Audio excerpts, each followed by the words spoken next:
to Minnesota. Bump, let's start with what we learned. You've talked about the Seahawks being a young team. Was that obvious to you in this one? Yeah, most definitely. They're a competitive team. They're not a great team or a very good team yet.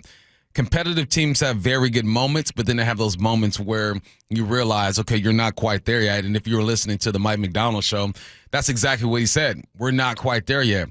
When you have procedure penalties in the most crucial moments, when you're lining up offsides, you're in the neutral zone, when you are false starting the last drive to potentially win the game, when you are not getting over the top in cover two type situations, those are the things that immature teams the mistakes that they make.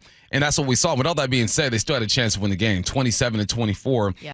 And they did some good things. We're going to talk about the bad, don't get it twisted. But they did some good things. They're young. They have a young coach. They have a young staff that are trying to figure some things out. And it's all on your expectations. Like, what did you expect from this team? Obviously, I do the post-game show, and there are people just going in. Were they like, was there a crowd by then around you guys for post-game? No, we don't. No, they tucked us away in the corner. Okay. Don't nobody even go to our show no more. It's just me and the guys now. But they're going in. You know, they're frustrated. They're upset. And I go, yeah, you should be. You can feel that, and that's fine, because if your expectations were this team were to win 11, 12 games and you've seen them squander a few, then, yeah, I'd be frustrated too. I was frustrated for a good 10 minutes after the game. Like, dang, you had a chance to win a ball game against a 12-2 team and control your own destiny, and you didn't do it. So the emotion comes out. And I gotta turn it off real quick because I got a post-game show in like 5 minutes after the game. But now I try to figure out why and how. Like, why and how did they lose that game? And the first thing that jumps off to me are just the mistakes that they make in crucial times and how the Vikings capitalize on those mistakes, right? You get a neutral zone infraction by Trey Brown. Next play, up top, touchdown on Trey Brown. You have a face mask by Byron Murphy. Next play, up top to Justin Jefferson. That's the difference between a mature team and a team that's trying to figure it out. The mature team isn't going to make those mistakes in those crucial moments. But the mature team, if you make those mistakes, we are going to capitalize on that thing. So there's a bunch of things that went down during this game, and we'll break down the specifics. Yep. But I saw it as the journey. My journey, I told them, I thought this is going to be a 9 to 10 win team maybe. And they give you a little bit of hope throughout the season to make you think there's a possibility that they could be more. And there was a possibility. You lose a couple games, close, you could be a 9-10 win team.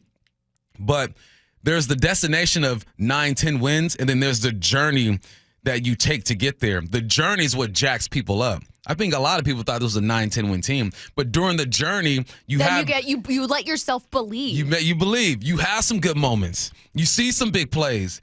You see some growth in the team, and then they bring you back to reality with a couple mistakes here and there where you lose a couple games. So the journey is what is jacking people up right now, and what jacked me up a little bit too.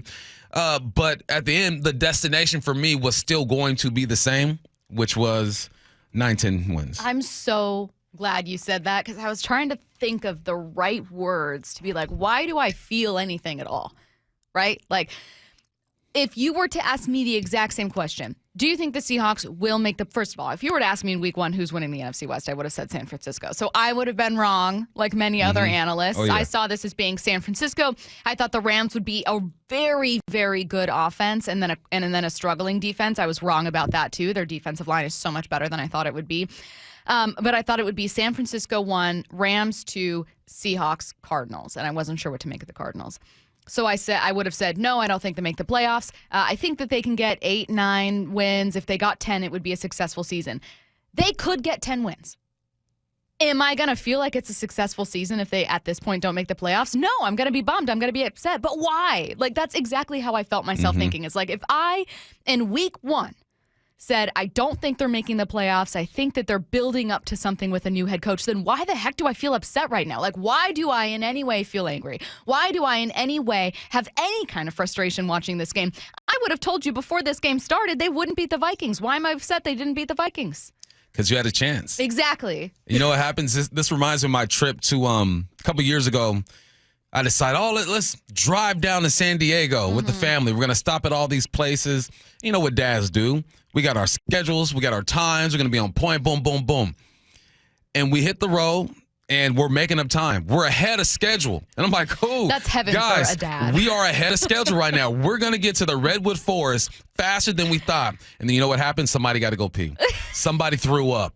Somebody is hungry. And then you get off a schedule. I'm like, dang, man, we're on our way. That's the season. You're looking, your first 3 games, we're almost to the Redwood Forest, guys. Yep. And then someone got to pee. And then Gino hits you with, I threw up. Yeah, I'm nauseous, Dad. Can we stop? I just need some fresh air. And I'm like, all right, we got 10 minutes. We got 10 minutes. We got to get back on the road. Make it tight. And then it's 20 minutes. So that's the journey. And then you make up some more time. You win 4 games in a row. Sure. You make up more time. Yes. We went through the Redwood Forest, right? Now we're getting closer to San Diego. Like, we're almost there. We're going to be there 2 hours ahead of schedule, and then something else happens. This is what it is. The destination is always going to be the same for me when it came with this team. The destination was San Diego.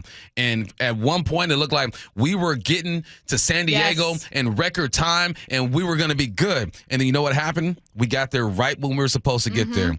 That's the way I look at this team right now. They're getting to the place of 9-10 wins right when they're supposed to get there. Wally from Snoqualmie, right in line with you, said you were passing all those trucks and then you see them passing you. That's exactly what this is. Right. The Rams were in, a 1-4 hole or like an 0-3 hole to the season or something crazy like that. You saw San Francisco get banged up. You beat them the second time around. You saw them fall out of this. You saw the Cardinals get eliminated. You were passing the trucks. Passing the trucks. You were passing all the trucks, and then you pulled over to the weight station, and you were standing there while your kid was in the bathroom looking at all these trucks passing you by once again. I mean, not the Cardinals and not the 49ers, but you're watching that big truck of the Rams pass you again going, why? I had miles on you. I had a head start on you, man. I had a head start. I even gave you the honk the horn sign for the trucks. I thought we were good. I thought you understood you were in second place. I thought that was our understanding. And instead now you don't control your own destiny. You don't control whether or not you get to the playoffs. Now, you are still alive, and in the last, 2 minutes, we'll talk about kind of what they need to happen. But I really love the analogy. It's fun. It makes me feel good on a Monday after a loss, but it also makes me realize that there is a frustrating aspect to being exactly the kind of team the Seahawks are right now. You are good enough at times to show me something that makes me believe, and you also have enough roster holes, enough youth, an inexperienced coaching staff to at times kick yourself and put yourself out of the race. And that can be so frustrating, particularly when I read you these texts off air because I thought that it was a good representation of how a good portion of fans might feel. But I was texting my fantasy football thread, and someone in the thread, I said, I can't believe anyone would call for Mike McDonald to be fired. Yeah. And someone in the thread said, well, I mean, from a fan perspective, you bring in a new head coach that's supposed to be brilliant, and fans kind of expect that there's going to be immediate success or that you're going to see a step forward. And what they saw is something that feels largely the same. But not only that, you're worse on special teams. You're still getting penalized. You have a worse record at home. So when you feel like you took a step back, there's going to be anxiety and tension and frustration. Yeah, for sure. And I get the frustration because a lot of fans was drinking that Kool-Aid. They drank the whole pitcher of the Kool-Aid and thought Mike McDonald was going to come in here in 1 year, just change it all. And that's what's fun and what's great about being just a loyal fan, right? You buy into it. You think Peter's gone. Thank you for 14 years. We're good to go. Mike's going to come in and in 1 year switch it all up. I didn't think that was going to be possible. I don't think it's possible in general 1 year come in and switch things up because there's still leftovers in the refrigerator. There's still leftovers. That meatloaf is still there. You're looking at the meatloaf. Is it bad yet? I don't know. I got to test it out. I got to have a little bite of this meatloaf and see if I can still eat this or not. Those are some of the players on the roster. The meatloaf is still there, right? You're trying to see what do I still need from Thanksgiving going into Christmas and let's just get rid of it. That's the culture. That's the roster. That is some of the procedures. What can you bring over from Baltimore that's going to work?